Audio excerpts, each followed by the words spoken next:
Good morning. It's 6:18 a.m. Eastern Standard Time.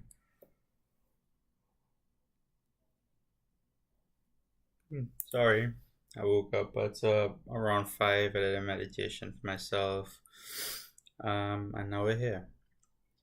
So I was really thinking of different ways we could include different types of meditations. Um, so far, it's just been me. I've not had much of an audience, but I don't plan to stop at all. I think this is beneficial to give a safe space of practice where people who want to learn about meditation could come learn.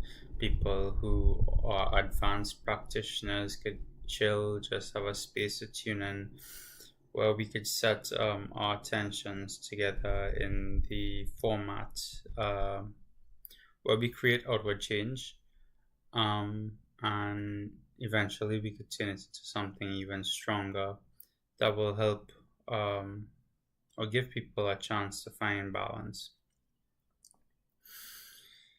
I know that the best time for this would have probably been 2 to 3 years ago to start it, but since I didn't, the next best time is now. Um, I think this meditation we're going to do today, at least I want to,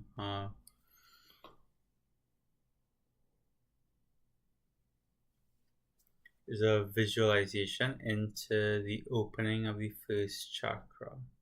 So before we start, let's talk a little bit about the first chakra. The first chakra represents your root, your stability, your ability to react versus respond is, in my opinion, comprised mainly of the first three chakras because it deals with the most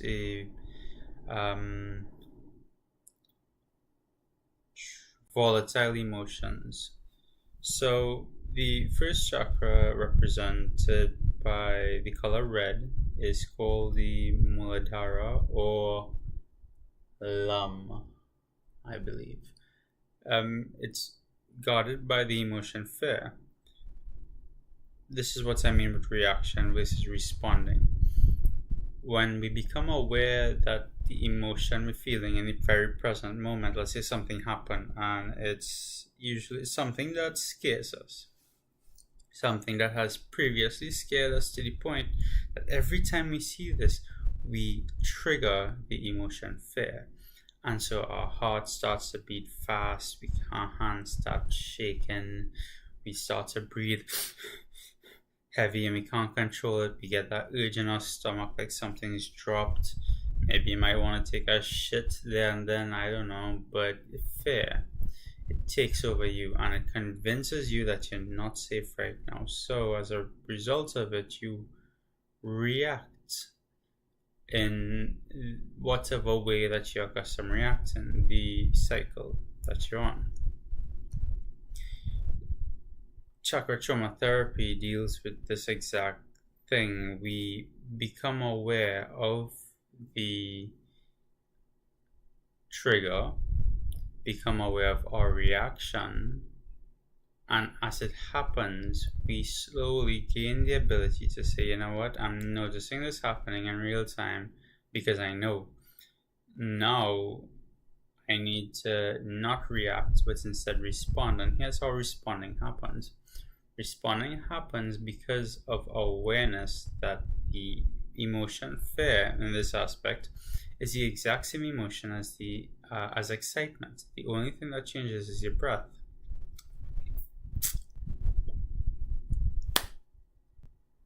Yeah. So when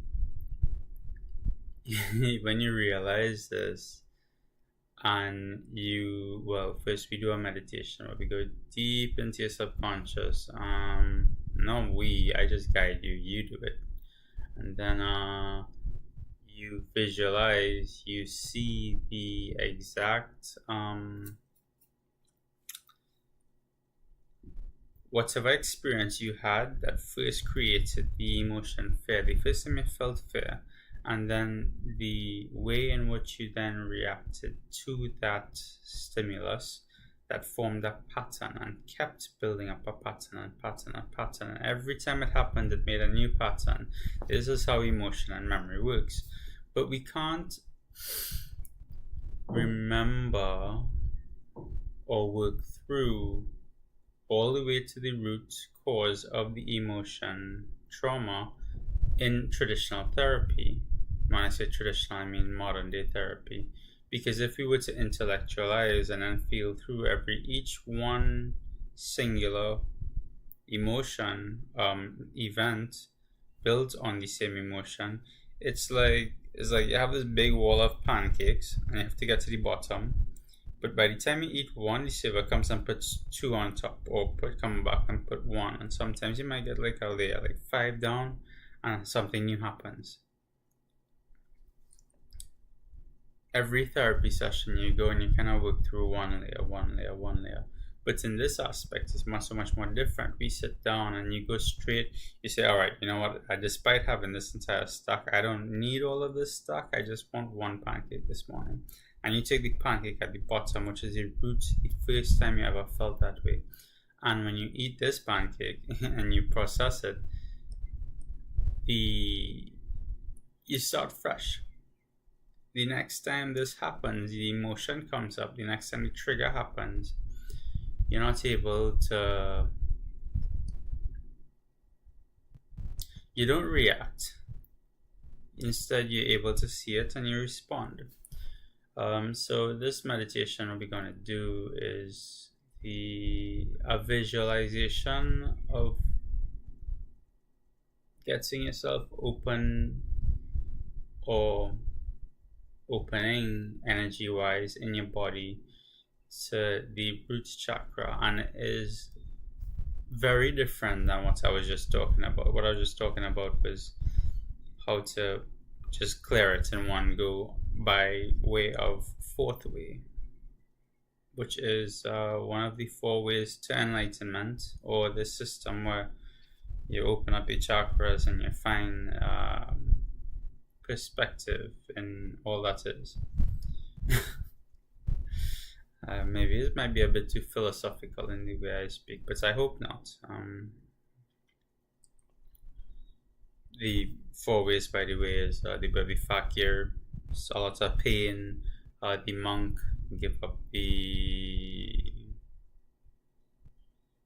monks give up desire, and the yogi who gives up his mind but stays within desire.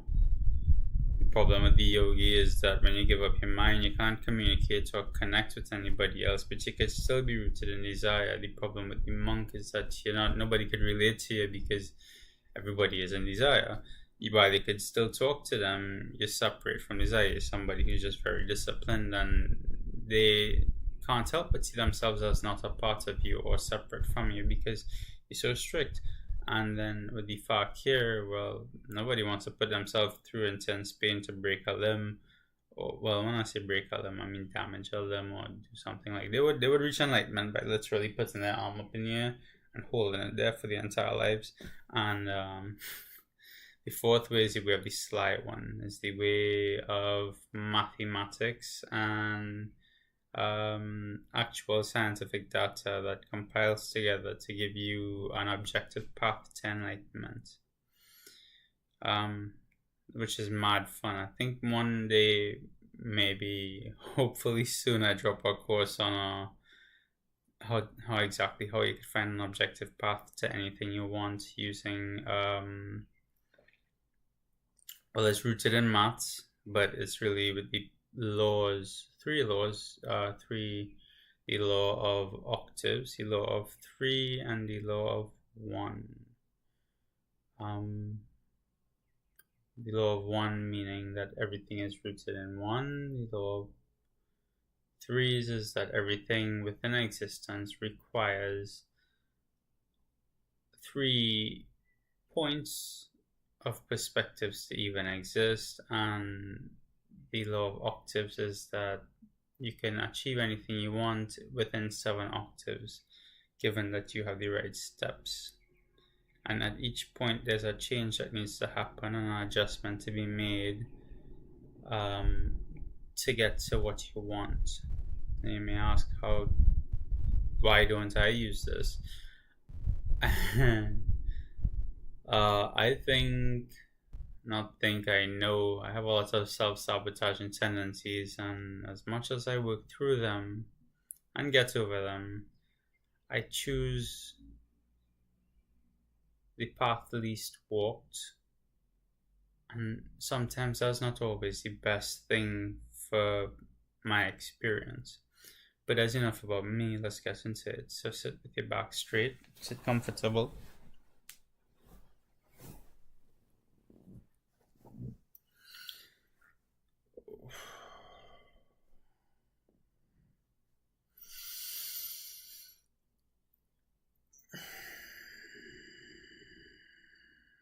For now, just breathe in and out.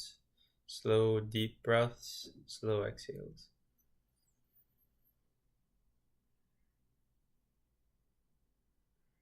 Once your back is straight, your spine is erect, and you're finding that ability to relax yourself now.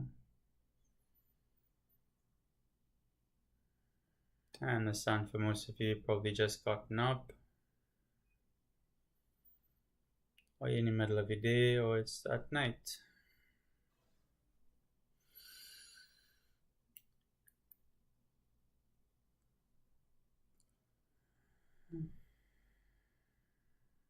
Use this time to find total relaxation. So breathe in, expand your lungs below into your diaphragm, exhale.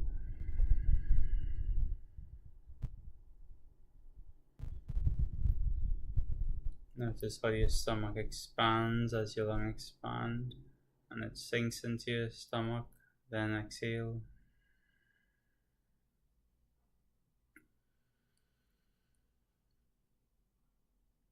Notice how the air hits the back of your throat as you breathe in.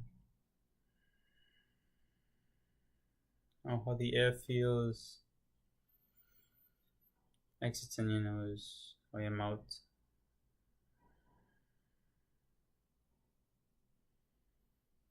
With every exhale, I want you to relax further into the calmness.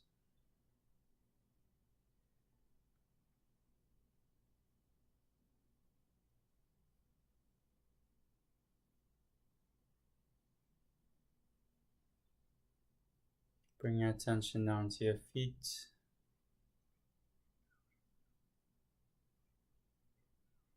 Your calves.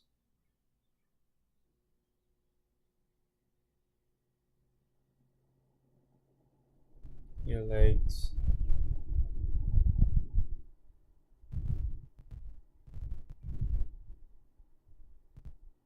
Your hips.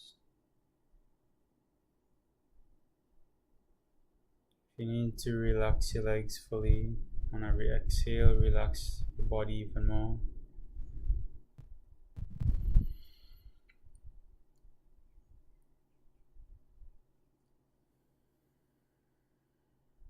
Your lower abdomen,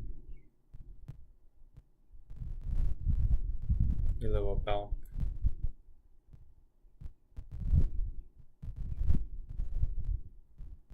your chest,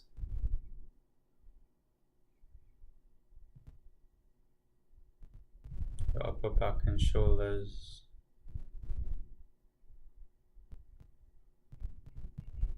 your arms, your hands, your neck, your head,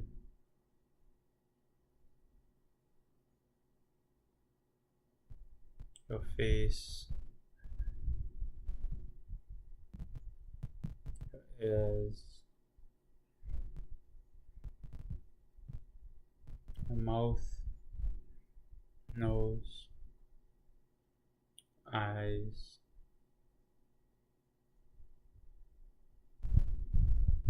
Bring your attention now down to your hips,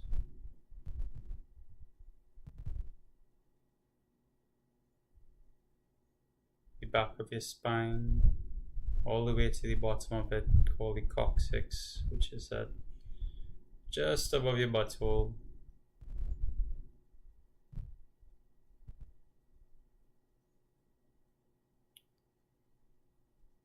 For men, this is where you place your attention. For women, place your attention just a bit more forward to the front side of your body, but around the same general area.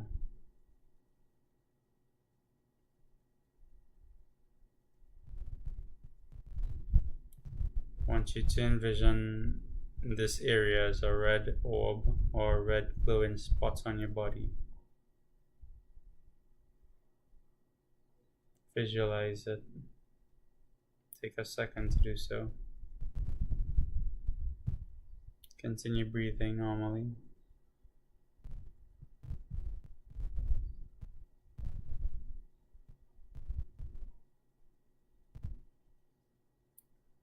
Visualize deep root coming from your heart, golden in color, breaking down through your body, coming through this red orb, sprouting into the earth, shooting its roots deep, deep into the earth, all the way to the center of the earth core, and its roots spread like a big tree's branches,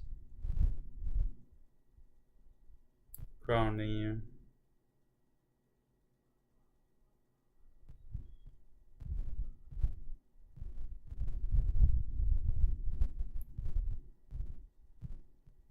You are sitting at the basin of a lake or an ocean. It's all dried up. Ground is cracked as if it was a serious drought. There's no water in it.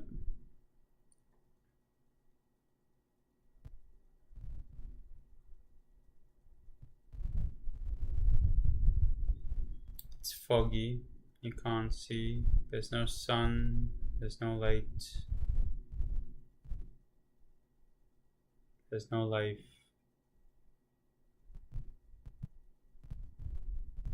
It's time we flip the script now.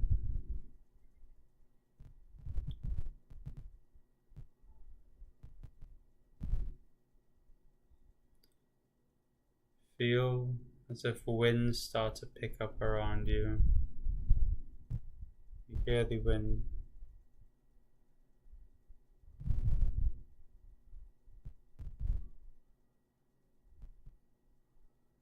The overcast skies form dark grey clouds and rain begins to pour. Thunder cracks and lightning flashes.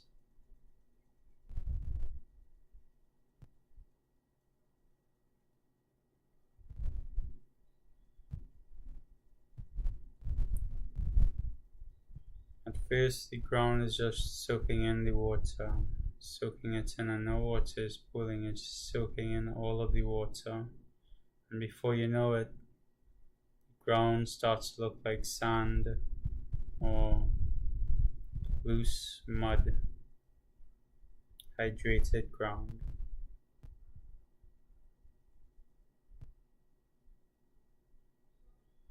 In all of this, you are just observing.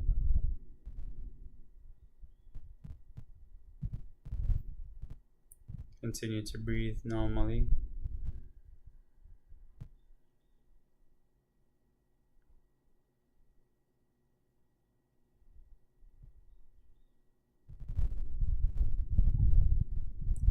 Time moves, and you almost see the sun streaking across the sky in a flash of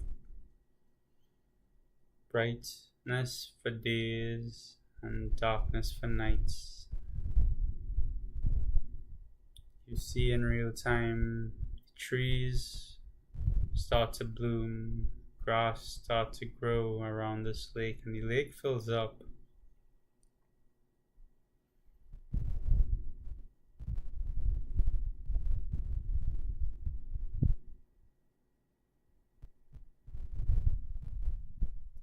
As you're still sitting there, in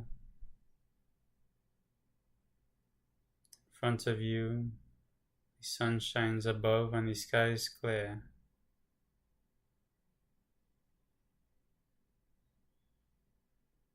There may be a fog amongst the water, or there may be just murky waters, but one thing is clear: there's a lake in front of you, there's a body of water, there's life happening now. The ground you sit on has grass, you see butterflies, you hear birds, the trees are healthy.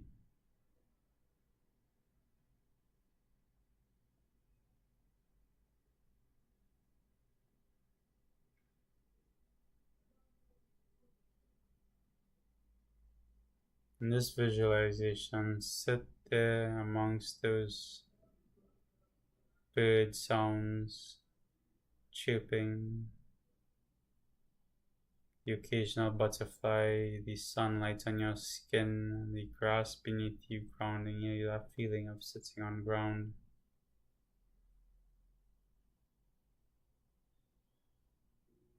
And just sit here for a bit and practice your breathing. Breathe deeply from your diaphragm as normal.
And you just slowly come out of it now and open your eyes.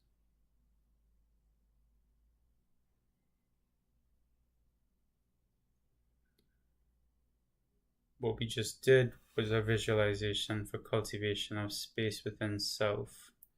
whenever you feel stressed out, or you feel anxiety, or you feel like you need to be in survival, you feel fear, get yourself the opportunity to relax. Seclude yourself if you have to get away from it all,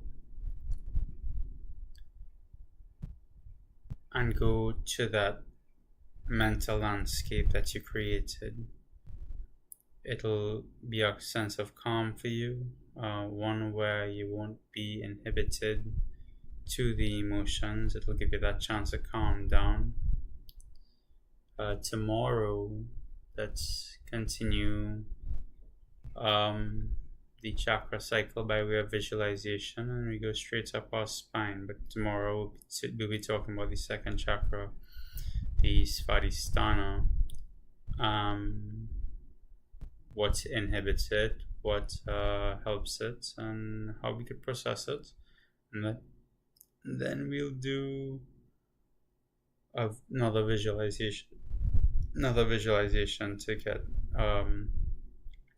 going into it. It's already pretty late. Didn't expect this to go this long, but it's alright. I love you. Have a